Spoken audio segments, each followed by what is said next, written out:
I get to introduce Dr. Crosby. You've heard a number of people mention her already.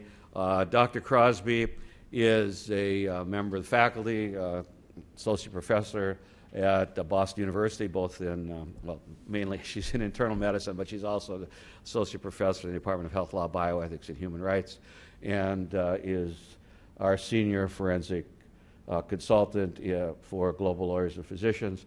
And it's Dr. Crosby's job this morning to present the case. We're going to have, she's going to present a case of a specific prisoner at Guantanamo, and then we're going to have a commentary, and I'll introduce the commentators right after Dr. Crosby speaks. There she is. Okay.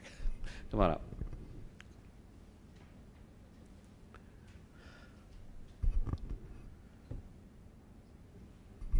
I sometimes tell Dr. Crosby she spends more time at Guantanamo than she does in my department. Go ahead. All right, thank you. Thank you, George. So we need to get...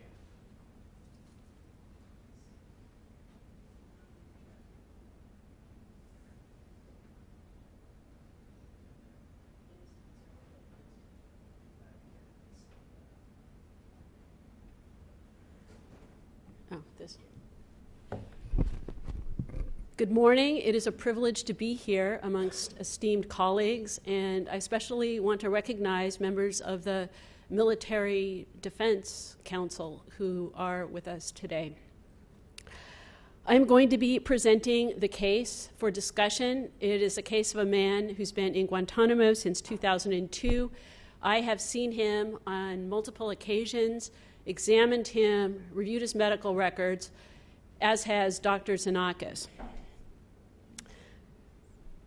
This is Tarek al-Sawah, 56 years old.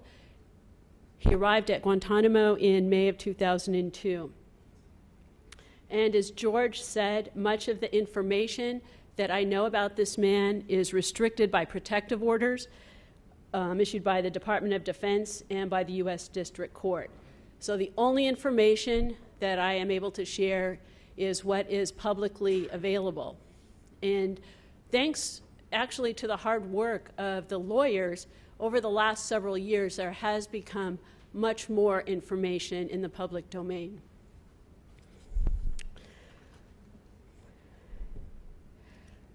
Okay. So, Mr. al-Sawah arrived in Guantanamo in 2002.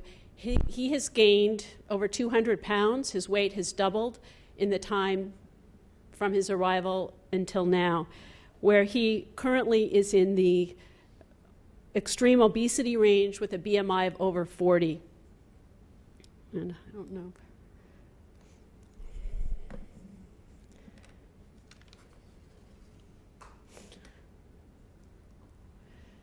So what do we know about what happened to Mr. al-Sawah in his early years at Guantanamo in U.S. custody? We don't know a lot because there is not very much information in the public record. What I will be citing is an affidavit written by a former detainee, a detainee who's been released, and given to Mr. al-Sawah's lawyers.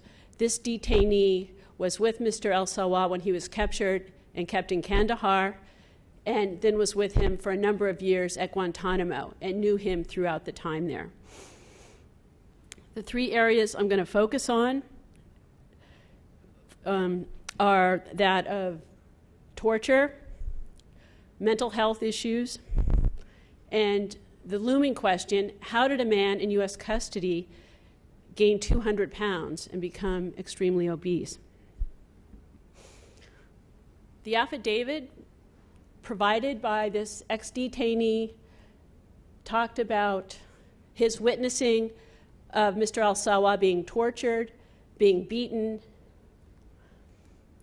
being insulted, kept naked, sexual humiliation, including body searches, conditions of confinement where food was withheld, clothes were withheld, the temperature was very cold.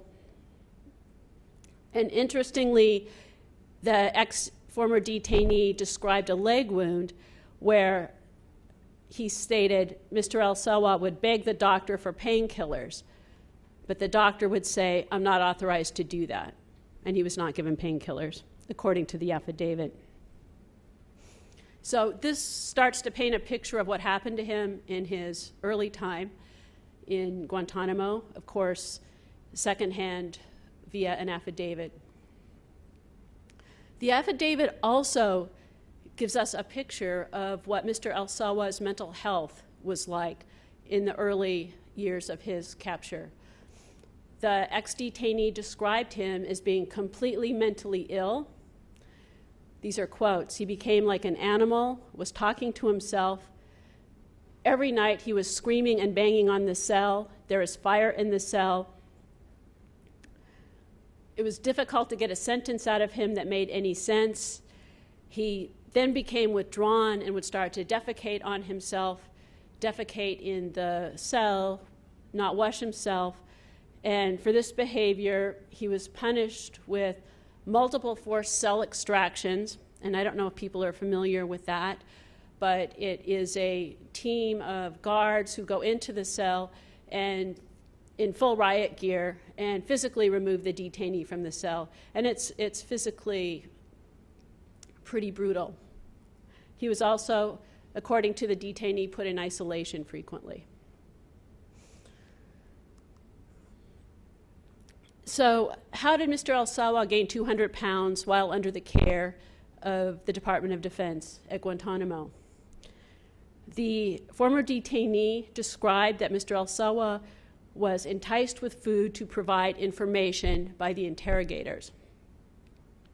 In fact, a quote was, "Mr. al-Sawah was hungry in an abnormal way. He was addicted to food. The interrogators used starvation and Tarek's mental state to their advantage." And what he described was they would withhold food from him for several days and then take him into interrogation and feed him for information. The ex-detainee said that Tarek told him, "They want words and I want food." And he explained to the ex-detainee that the interrogators would give him a crazy amount of food and that he would even ask to be interrogated. So I think this kind of paints a picture of early on.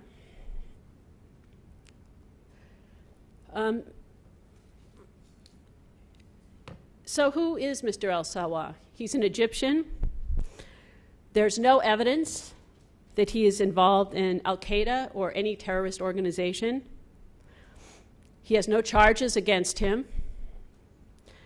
3 former Guantanamo commanders have written declarations affirming their belief that Tarek does not pose a danger to the security of the United States and should be released.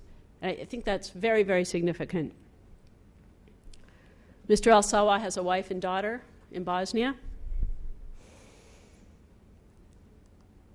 He likes to paint. This is a painting that he did that is currently hanging in the Boston University School of Public Health.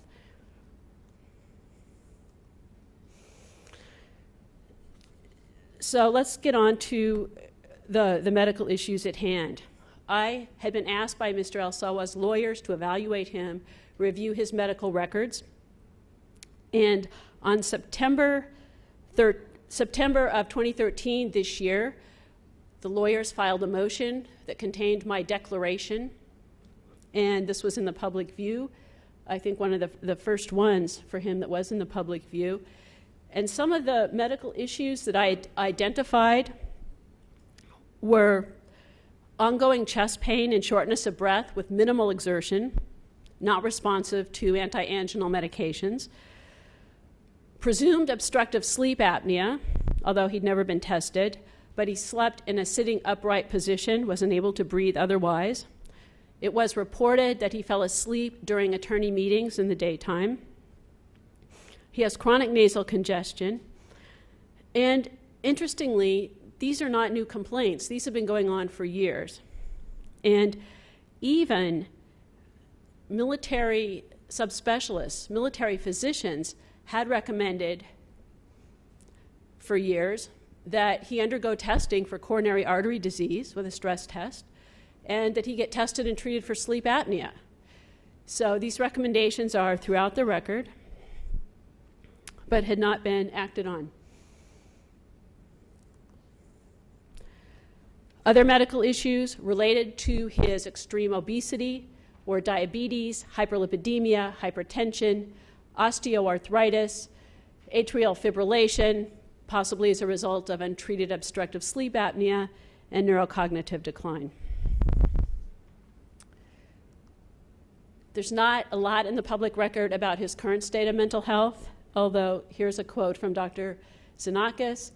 Mr. El-Sawah's mental state has worsened and he appears apathetic with a diminished will to live. So in this public declaration, I recommended that Mr. El-Sawah get a sleep study followed by appropriate treatment. He get a pulmonary evaluation for his severe dyspnea, testing for cardiac disease, and treatment for obesity.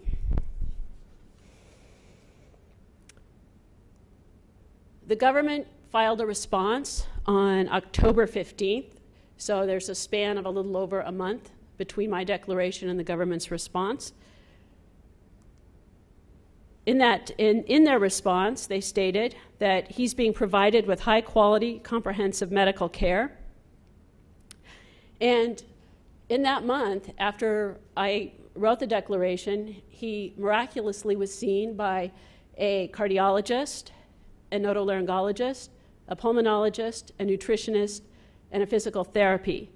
He did have an initial start to an evaluation with pulmonary function testing and an arterial blood gas. He did not have a sleep study. He did not have a stress test or any kind of testing to assess for coronary artery disease. And he was given a BiPAP machine. For those of you, a BiPAP machine is a machine that helps keep the airways open by providing positive pressure while somebody is sleeping.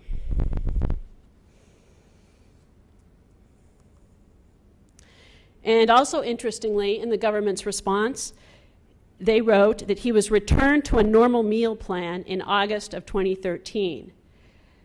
So we don't know what the abnormal meal plan that he'd been on since 2002 to this date, but certainly that meal plan allowed him to gain 200 pounds. And in fact, this is a quote from the government response. In the past, petitioner was offered additional meals and ate excessive quantities of food, and before reaching his current weight, he was repeatedly counseled to control his eating habits. And in fact, they said he often ate more than 6,000 calories a day. So this begs the question of what the meal plan was prior to August 2013.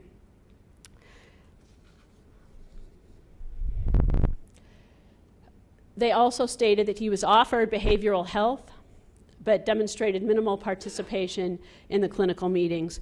And I think this is really important to get to how functionally mental health is provided to detainees at Guantanamo.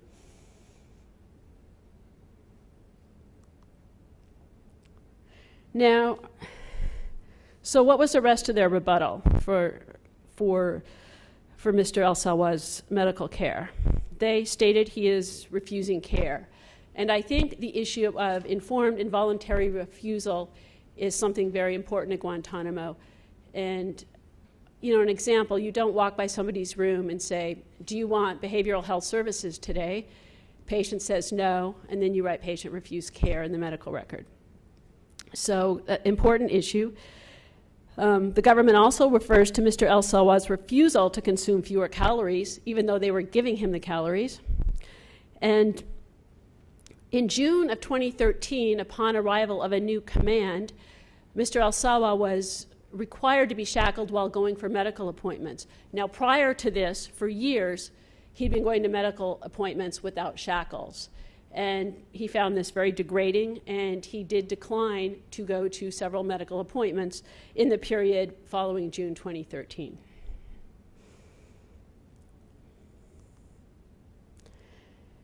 So there are a few discussion points, but I also want, before we get into those, the irony is not lost on me that, in fact, the driving force for the care that he has gotten in the last few months has not been from the doctors.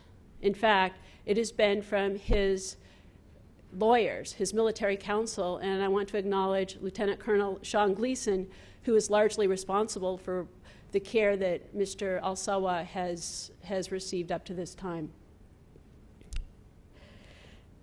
And this is why we are here. You know, where were the doctors?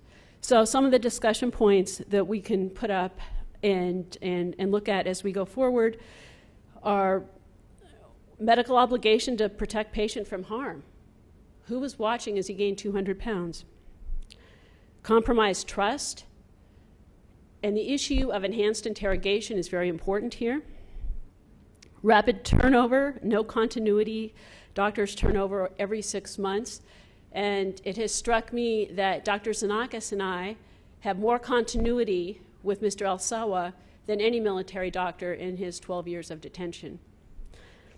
Regulations, policies, SOPs in conflict with medical care, mental health, and it's a fact that the population is becoming chronically ill with complex needs that are not available at Gitmo. And in fact, one of the cardiologists at Gitmo wrote, and I included in my declaration so it's public, that there is no way at Guantanamo to perform testing for coronary artery disease in somebody of Mr. Al-Sawah's weight. So,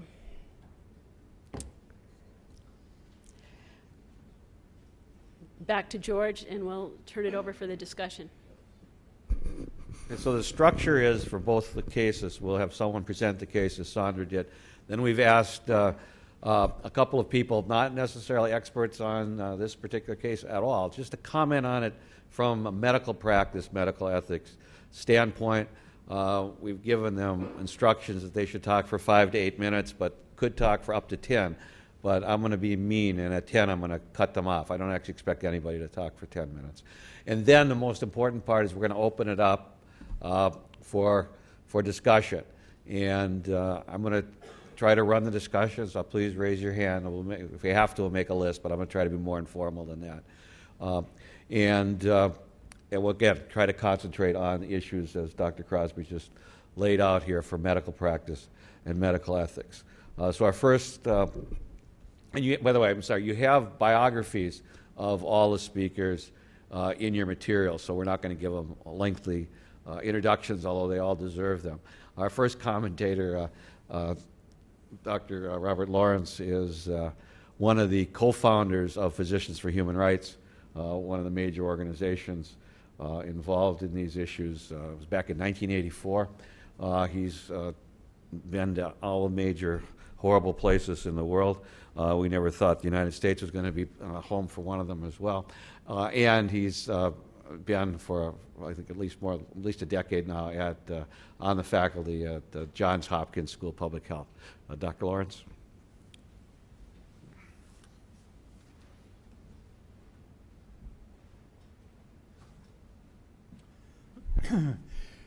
Thanks very much, George, and thank you, Scott, and Jerry, and Sandra, and the others who have organized this important meeting.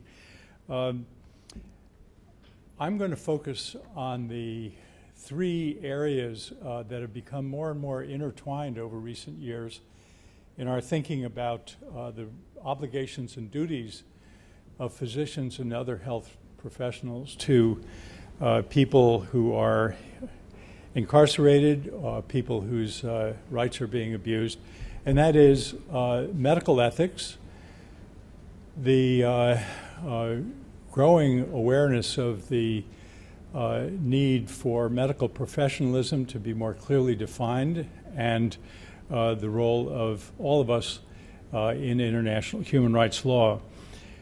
So what Sandra has presented this morning, and materials that she shared with me before today, is a very, very sobering example of violations in all 3 domains of medical ethics, medical professionalism, and human rights law.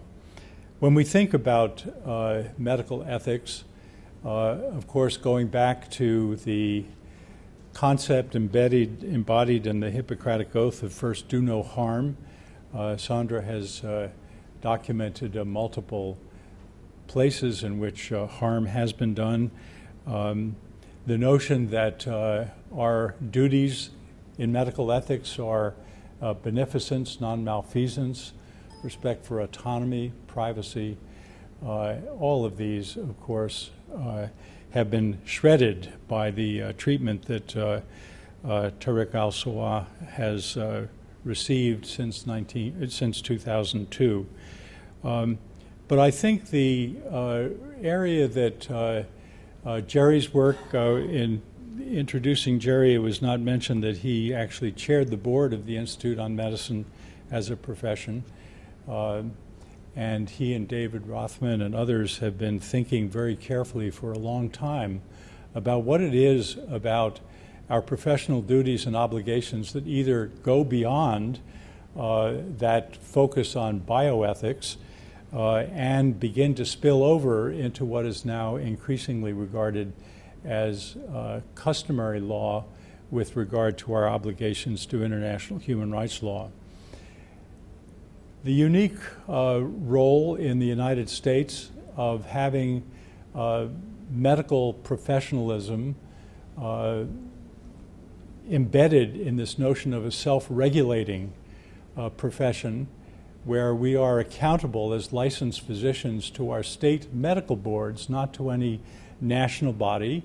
We're not accountable to any national professional organization such as the AMA. And so, as with all things in the United States, we have this extraordinary patchwork quilt of 50 different states having separate licensing boards and very, very different histories of discipline.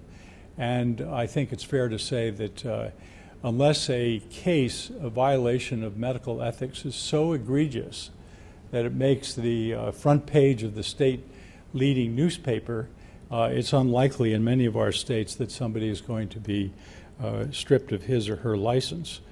Well, there are things that were done for and on behalf of Tarek al-Sawah or neglected to be done that I would regard as sufficient to discipline the medical personnel involved in his treatment, especially in the early years of his confinement.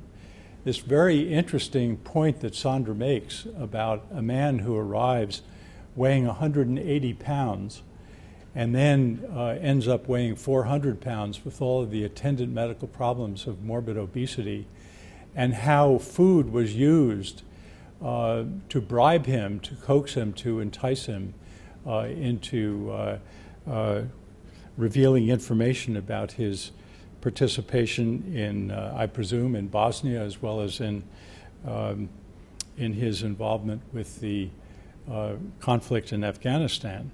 But what a bizarre turn of events it is that in the same facility that is now engaged in force feeding, we have a facility that has all of the opportunities with confinement, with control, to place him under a very strict, calorically restricted diet, to provide his treatment, partial strategy for treatment of morbid obesity. I'm going to defer to John May for further discussions of the actual medical implications of that, but I think it does represent a clear example, in my view, of a violation of medical ethics where it was the commingling of what must have emerged early on as a mental disorder, an insatiable appetite for, including on the grounds of Guantanamo, there apparently is a subway. I doubt that he was being enticed with the variety of vegetarian, low-cal Subway sandwich that is such a big part of marketing in our country. He was also fed rather large amounts of ice cream. In other words, food was used as a weapon to break him down. And in the classic example of the administration of torture and abuse with the goal of not leaving any incriminating evidence. Well, here the abuse was of this kind of force feeding, in a way, indulging in his mental disability to add to his morbid obesity. And then, of course, the evidence is there for all to see, although it's being interpreted in radically different ways. And I think Sandra has provided an excellent example of how it should be interpreted. Then we move on to how this ties in with our duties and obligations under international human rights law. Now, the United States is a signatory to the International Convention on Economic, Social, and Cultural Rights, but our Senate has never ratified. So we are in that middle ground status of a country that has signatory obligations to an international treaty, but not full obligations under the terms of international human rights law.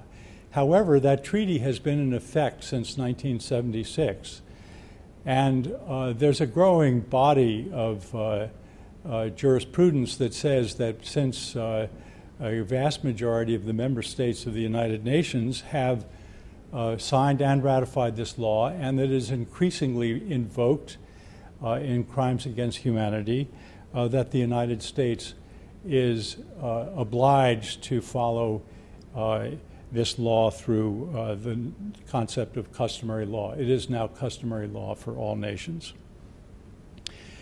But if any of you who have read Article 12 of the Covenant on Economic, Social, and Cultural Rights will know that it says very little about the details of duties and obligations for medical care. It focuses on the needs of children and pregnant women.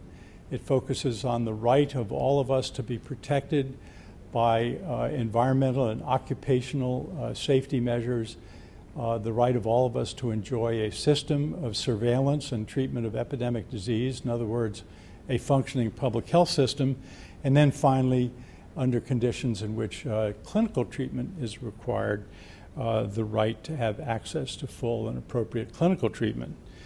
The Economic and Social Council in 1999 went on to look at Article 12 and wrote a very detailed commentary, General Commentary number 14, in which they introduced some very interesting new language, and that is respect, protect, and fulfill.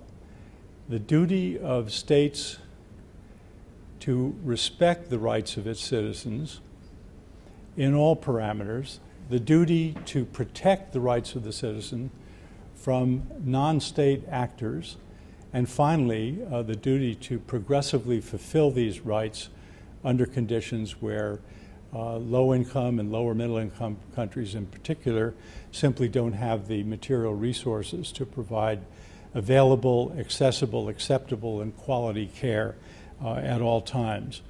Well, if you go through General Comment 14 and parse the details of Tarek al-Sawah's case, you can see that the United States, the Department of Defense, has failed to respect, it has failed to fulfill.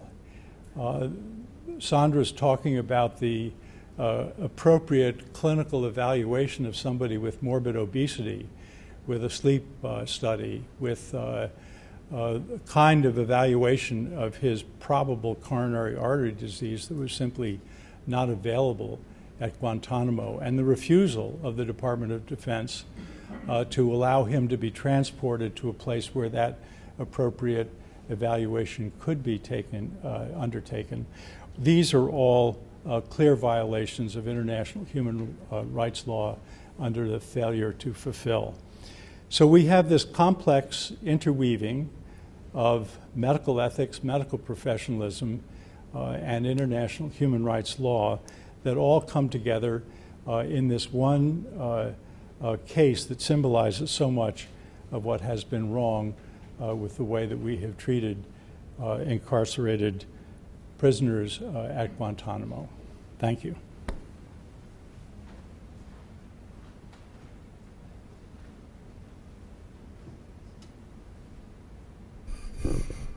Bob, thank you very much for that.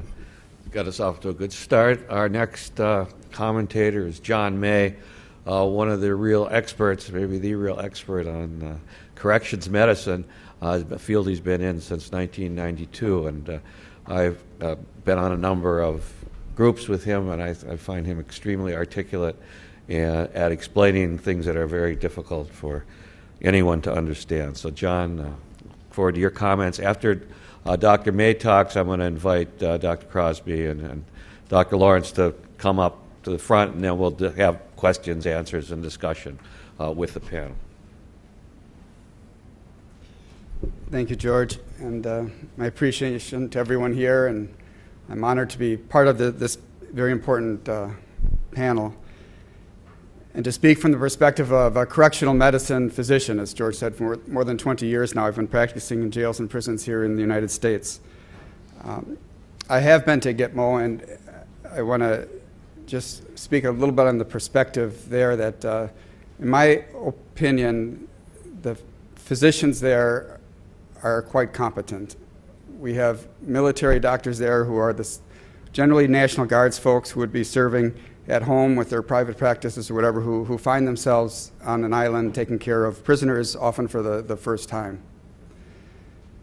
So they come in with a notion of how to be patient advocates, how to provide quality care. Then they're wrapped up in an environment that's often foreign to them. And prison environment is very anti-therapeutic. It is depressing. And a lot of the standard instruments that you would use in your care and treatment of a patient are not available to you or the patient. Regimes of exercise, regimes of nutrition, of social interaction. And it's these challenges that a correctional physician or a military physician must keep in place and try to accommodate so that we can always put patients first. In the case that Dr. Crosby defined, and a lot more of the intricate details are in her emergency petition to the courts, where we speak of a patient who's deteriorated in front of our eyes. Dr. Lawrence outlined well the failures that led to someone more than double in the size, but meanwhile his health has deteriorated. It wasn't mentioned in the case study, but he has now a cardiac arrhythmia, atrial fibrillation, which has developed over time as his size has increased. While he's had symptoms of obstructive sleep apnea, despite many attempts and requests, recommendations from military physicians and others to have the appropriate diagnostic tests, such as the sleep study, and finally the BiPAP machine that just in the last month has received, has led to deterioration of his health, of his multiple medical conditions, not only the sleep apnea and the cardiac condition, which is semi-urgent, as Dr. Crosby has discussed. He also has diabetes and hypertension and many other health needs that are not being adequately addressed, in my opinion, from what I've learned and from Dr. Crosby's report. It's striking to me that apart from the neglect or the complicity in where he is today with his health, that there's a violation of at least three principles of basic correctional health care here in this case. And those are the right to care, medical necessity, and accommodation. So I just want to briefly touch on those three areas. In 1976, the U.S. Supreme Court in Estelle v. Gamble established basically a constitutional right for prisoners to receive health care. Failure to provide adequate health care to prisoners is a violation of the Eighth Amendment to the Constitution, deliberate indifference. And how is that care provided? It means that prisoners have a right to access to health care, that they can seek remedy for their serious medical needs, that they have a right to a professional opinion. They don't always have to agree with that opinion, but they have to have the right to receive someone with expertise in their field. and the right to care that is ordered. A physician orders a test, such as a sleep study. The prison authorities must provide it, or else they are deliberately indifferent to the prisoner's serious medical needs. So this is the foundation for a lot of reform within the United States over the past couple decades, allowing prisoners to receive the appropriate levels of care. And yet here in our own extension at Guantanamo, care that has been recommended and ordered by physicians, such as the sleep study or proper cardiac diagnostic and evaluation test, apparently is not being done. And it begs the notion that this, are we being deliberately indifferent to a serious medical need as identified by this prisoner in our care? A second concept is medical necessity. And we often have to evaluate care in jails or prisons to make certain that we deliver what's medically necessary, not just only what perhaps a prisoner might want. Where do you draw the line? At what point are your resources extended? For example, do we give every prisoner who comes in repair of their hernia if they come in with a hernia? And usually we look at those decisions with three tenets also, pain, outcome, and function. If the condition that they have is resulting in pain, and pain is to the extent that it needs to be addressed because it's so uncomfortable, it's equivalent to almost to torture by not correcting it, of course we must intervene. So if that hernia is so painful, the person's having problems, well, guess what? We're obligated to fix it. Function. If that hernia is so large or troublesome that the patient can't even walk across the prison yard to the chow hall or something, we're obligated to repair that. And finally, outcome. If not repairing that hernia or not intervening in that medical condition like suspected sleep apnea is going to result in a deterioration of their health. The hernia is incarcerated and it's going to become a strangulated. We're obligated to make that repair. So here again are violations where we certainly have some medical necessity that for whatever reason is not being acted upon. We have someone who has very clear signs and symptoms of significant coronary vascular disease or pulmonary disease, and there's really been little effort to explore that and find how we can avoid a negative outcome. But it seems that the time is passing by, and meanwhile the patient continues to deteriorate. And finally, the concept of accommodations. Prisoners aren't all one size, all one shape, all have one similar needs. We have special diets for those who are diabetics. We have special diets for those who have renal disease. We have special diets for those who have hypertension or required salt restriction. Our patients not wanting to wear shackles because he can't walk across the street, well, okay, that may be a requirement of the facility, but let's look at what the issue is. If it's because his legs are 4 times larger than they're designed for those shackles, are those shackles so tight that it's causing restriction of blood flow? The facility must accommodate for disabilities, for function, to make it work. So if the patient's refusing to go to medical care, we can't just accept that refusal without understanding, well, what is the real reason? They didn't take their medicine this morning, well, because it was at 3 a.m. they were passing pills and they were sleeping. We have to appreciate the rules and structure of a facility, like security, like accommodation, like times, but we also have to understand what's reasonable and how we have to accommodate those things for a patient's medical needs. The reality is that in a place like Guantanamo Bay, you can never provide all the medical care that's necessary. Just in any prison in the United States, there's a limit, a point where you're going to have to seek outside specialists, outside procedures, outside equipment, outside testing. And again, it's the responsibility of the facility to make that accommodation. Sometimes in jails or prisons in the U.S., a patient needs a very complicated, highly specialized procedure. It's not even available in that county. They have to make accommodations to transfer him to a different jurisdiction on behalf of someone else's care and custody in order for that procedure to happen.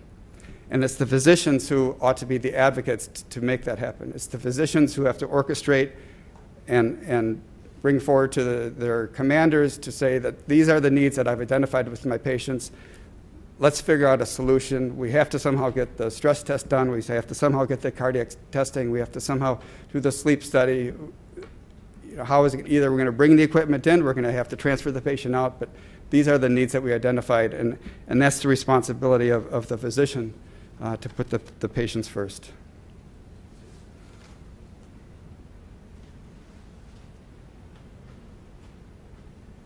If I get the panelists to come up, we're going to open it up for discussion. First, I'll ask Dr. Crosby if she has any comments on the commentator.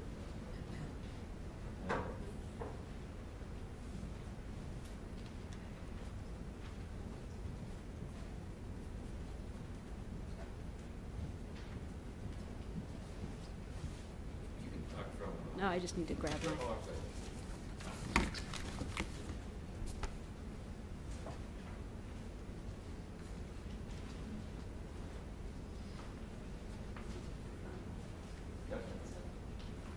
No, I think the commentators have laid out the issues perfectly,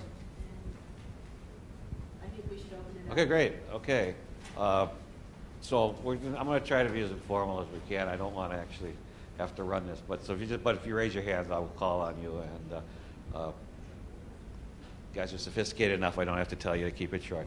Steve. Yeah, Steve Miles from the University of Minnesota. I think that it's more productive to not think of this as a case of morbid obesity. I think morbid obesity is actually the sequela, not the disease. And the disease here is hyperphagia. And it has led to morbid obesity. And indeed, to consider this as the condition as being morbid obesity leads us to sever the relationship between the prison environment and the genesis of the sequelae. There's a large literature on hyperphagia, and what it shows is that the experience of bullying, sexual abuse, and PTSD are all generative of hyperphagia in the civilian population. And there are 2 studies of prison populations, both interestingly enough were done on POWs, and both of those show that the circumstance of confinement plus a period of food deprivation is generative of hyperphagia in prisoners. That is, it is not the combat, and indeed when you compare people who've had combat experience with food deprivation as opposed to those who have been under confinement with a structured food deprivation, it's these patients who go on to have hyperphagia. Now, the reason that this distinction between hyperphagia and morbid obesity is important then is that this man actually has the preconditions for hyperphagia. That is, the abuse of the prison environment, the confinement, apparently a period of food deprivation, bullying, which is a fair description of the counter-resistance interrogations, which he undoubtedly underwent. And in that circumstance, the prison obligation is not simply to treat morbid obesity, but is to go back to attempt to directly treat the major psychological damage which is generative of the morbid obesity and which was caused by the prison environment. Thank you. Anyone want to comment on that? Diagnosis? Bob? Well, Steve, thank you. That's very provocative, and I agree the way you've laid it out, that the morbid obesity is the sequela of the underlying thing. But are you then suggesting that the proper medical treatment for him years ago was essentially set aside when they actually bribed him with food? That at that point, what would have been the appropriate intervention other than stopping the bribing with food, and would there have been a psychological intervention made possible under those conditions? I think that the problem of medicalizing the damage to these prisoners as if the damage to the prisoners should be approached through a purely medical model, as suggesting his problem of morbid obesity, rather than that he is been profoundly injured by the nature of the prison system that we supplied. A prison system that went beyond merely the incidental suffering, or suffering that was incidental to confinement, which is the boundary between cruel, inhuman, and degrading treatment or punishment, and ordinary confinement, is the real generative condition here, and that treatment, reparations, and prison reform should be directed at those conditions. Ron, do you want to? Morning, Ron Blank, former Army Surgeon General. I am very clear.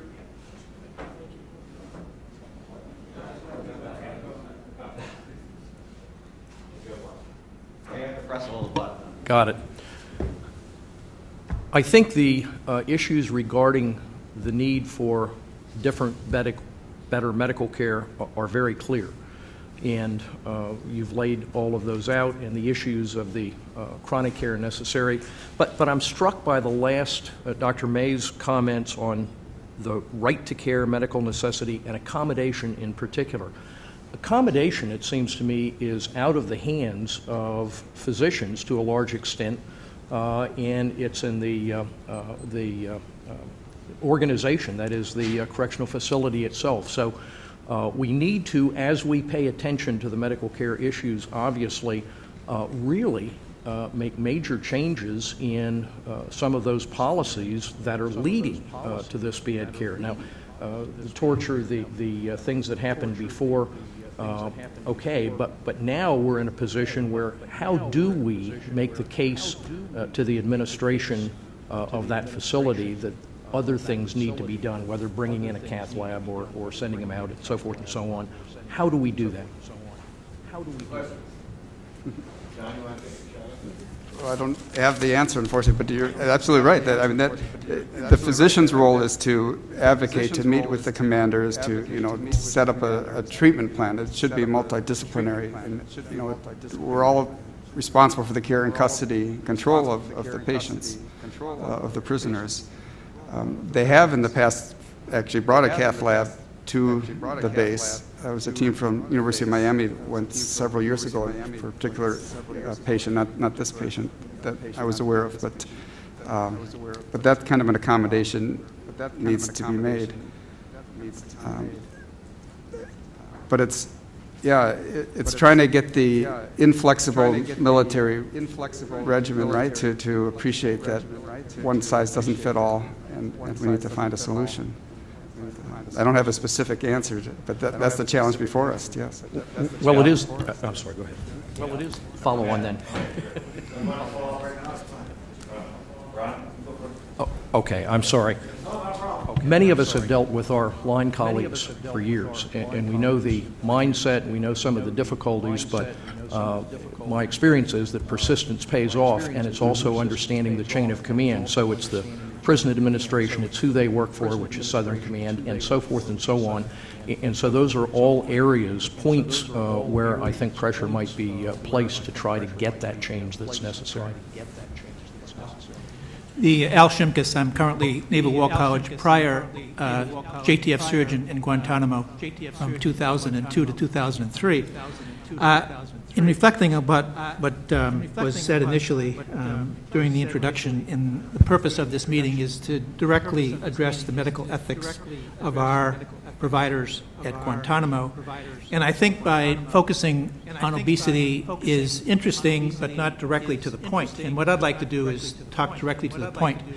And that is whether our physicians are in uniform or not, a physician is obligated to do no harm. And I have struggled with this issue of dual loyalties in relationship to oath to the Constitution and oath to Hippocrates to do no harm. And now that I'm many years removed from Guantanamo, I have thought about this deeply and have lectured publicly about what I believe is the right decision for our physicians and other providers in uniform. And the primary obligation, in my view, is to do no harm. which means that we have to understand the environment in which we practice, which is the facility that Dr. May spoke of, and the organization in which we work. You mentioned the fact that the cath lab was brought into Guantanamo. I was the surgeon at that point that brought the cath lab in and did the stenting for that one detainee. But the point is, primarily, as we now have a history of Guantanamo lasting since 2002, it is time for us, and we'll talk about this at the last panel, to design an opportunity for our uniformed physicians and nurses who are licensed by states to address the issues they face in Guantanamo with continuity and with respect to their professions. And I think the issues that Sandra raised are very important, but it sort of is not directly related to what then is the doc or nurse to do in Guantanamo today. And I think our purpose is to focus on what we can do into the future with people coming in. And it's probably not National Guard docs as much as it is Navy physicians that are there. But the context of the primary purpose of practice is to do no harm. And I think that's primary and in equal importance to the oath of the Constitution and your ethics within the context of your state license. So there are three defining elements here which I think need to be discussed in significant depth. Thank you. Bob and then Jerry. Thank you, Dr. Shumkes, for bringing up the important question of dual loyalty. I just wonder if we could go back to Ron Blank's question then. What is the scope, what is the range that a naval medical officer can play with in that setting if he feels that the accommodation needed is not being provided by command? As Dr. Blank mentioned, there is a chain of command. The context of the Guantanamo environment is what the practicing physician knows about what's happening within the context of the mission. There are some elements that, as Sandra alluded to, that I can't still speak up toward. But within the context of professional ethic, it is clear that a practicing physician would recognize symptomatically something is going on inside the environment in which they are not privileged to know about. But I think the case that Sandra brings up is interesting in the context of this particular patient, detainee, who has suffered in the time he's there and now has these constitution of symptoms related to obesity. And there is an obligation there for us to practice. But my view is, at least in the time that I was there, that the administration never overruled the medical component if I knew something was happening. It's certainly good to have Al Shemkes at the table with us. He was there, and he is on the case now with what he's doing.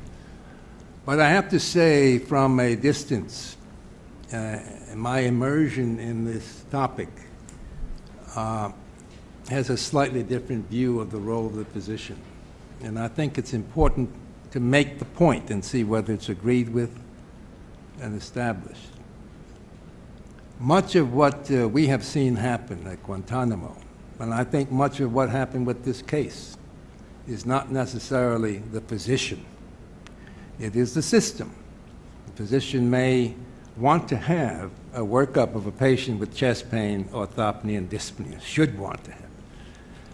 But if the facility is not available and the command does not respond in providing access to those diagnostic facilities, then what is the physician to do? This raises a question, a generic question for us, I think, throughout the day.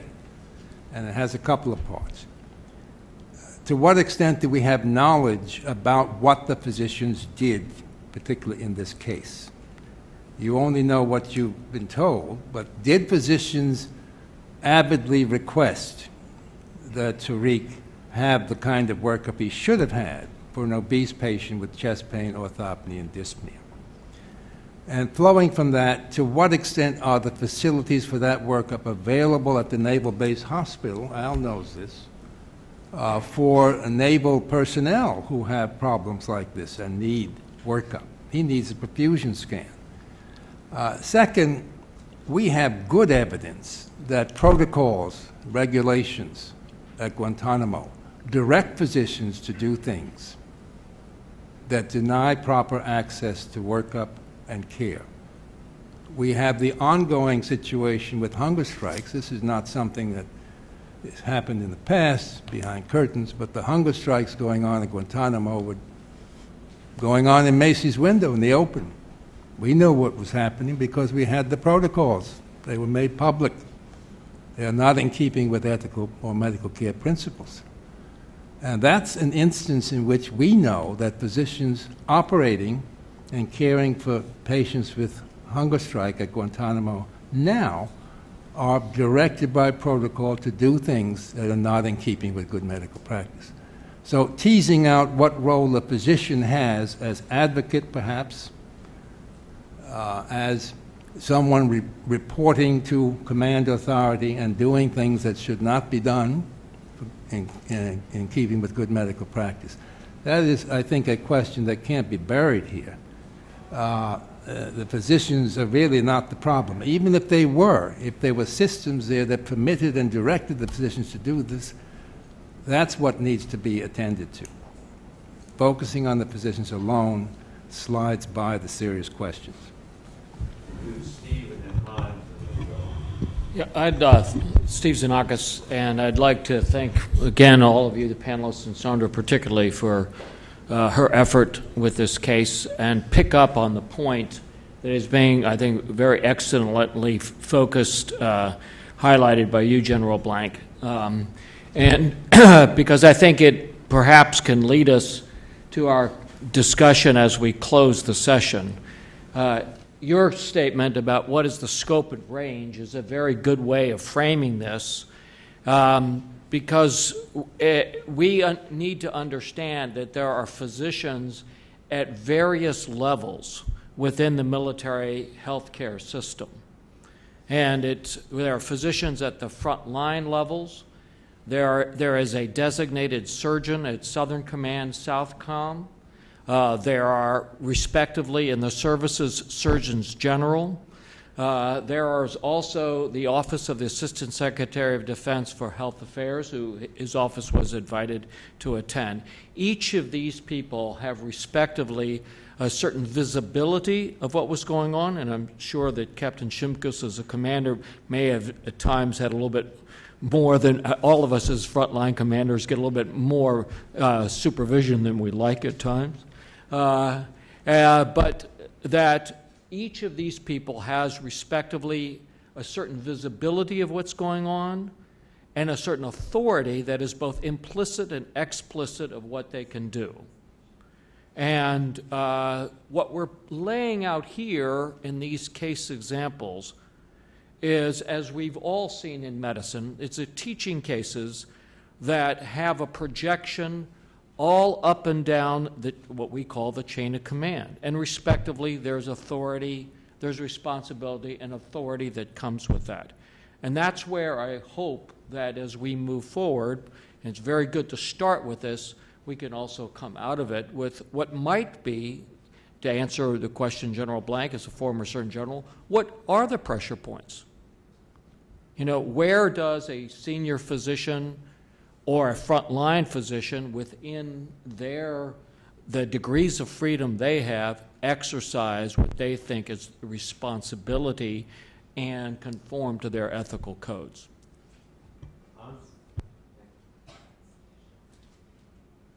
Hans Wolf, Geneva, Switzerland. I'm impressed to hear about the case. I have to tell you that we heard a lot about Guantanamo in the world, and especially in Switzerland also, which is Geneva considered as one of the cities of human rights.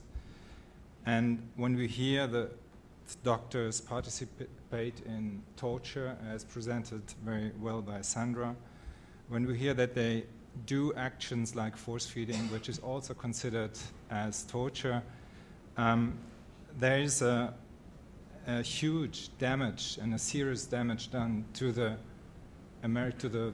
image of American doctors, American medicine, and America as a whole. And I think this is very costly to repair. I think it takes a lot of time to repair.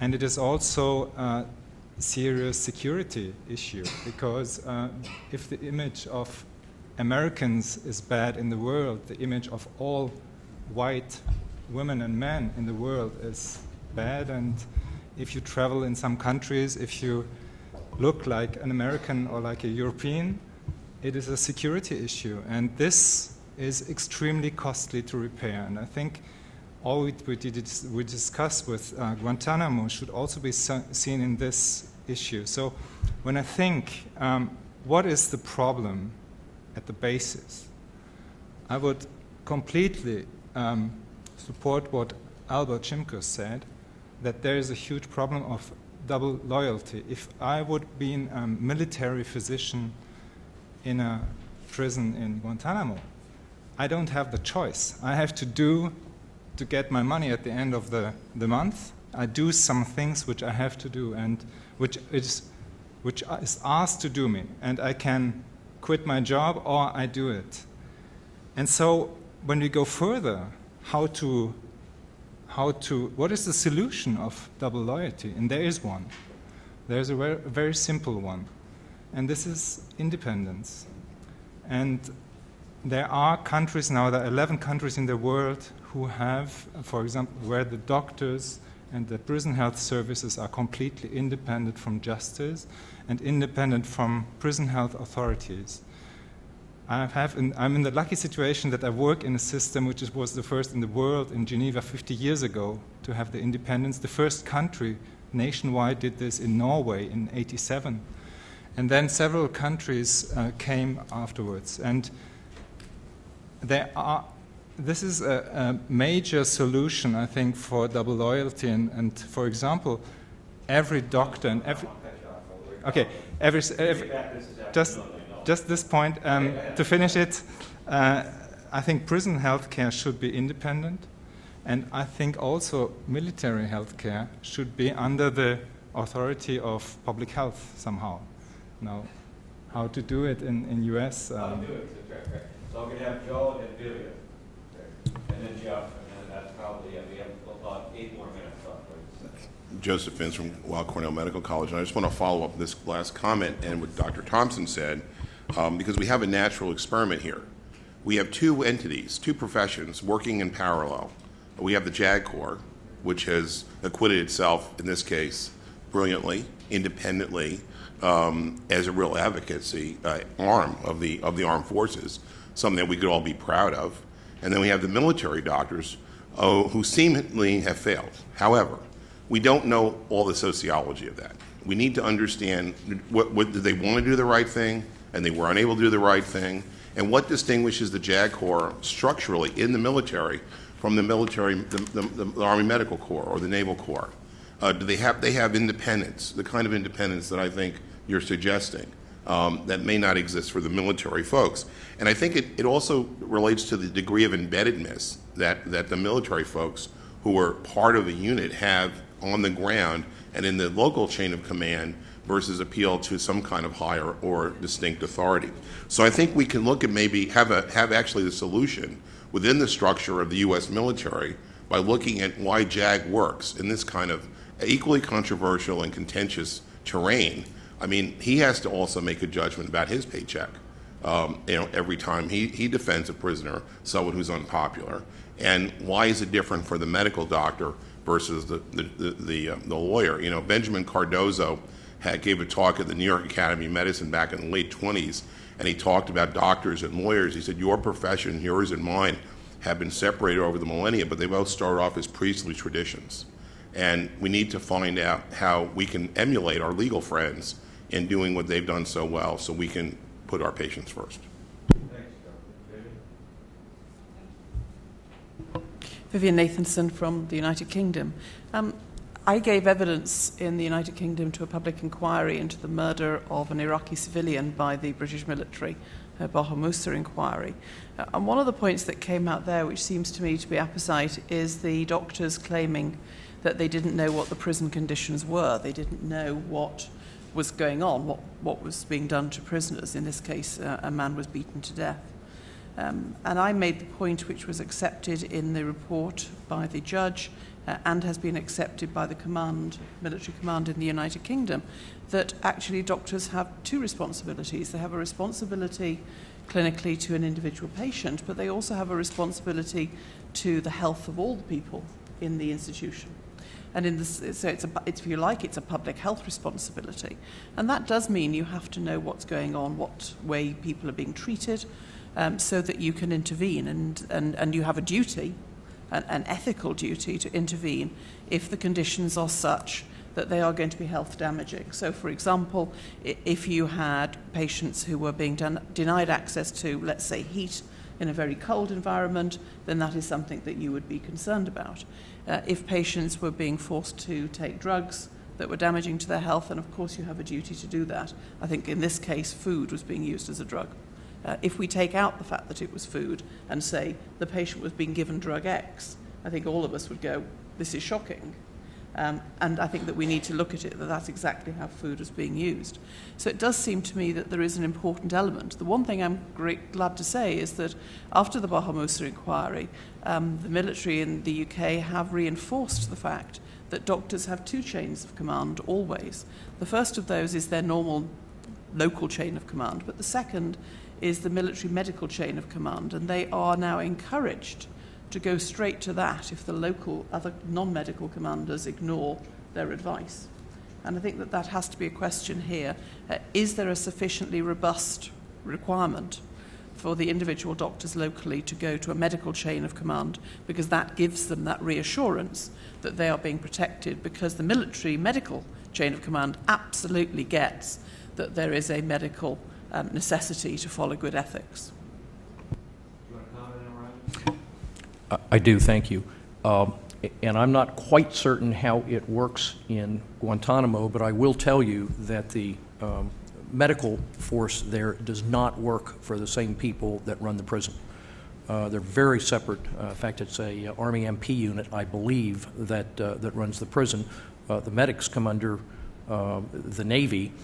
Actually, it goes through Southern Command. That's the command that combines everything, and then the Navy goes forward. Al, you may want to comment on that too. I think that's correct, what I just said. But there is a degree of independence, much as there is with the attorneys with JAG. The military physicians have a much harder dilemma than correctional physicians. It's not a matter of getting your paycheck or not. That's not the choice that the military physician has. And I think what might be instructive is looking at when enhanced interrogation came out and the role of psychiatrists and psychologists.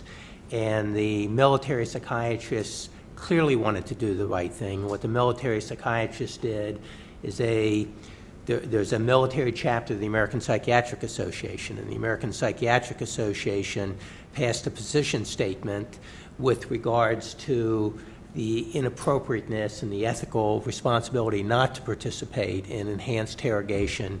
One day after that position was adopted by the APA, the Defense Department said they would no longer have psychiatrists participate.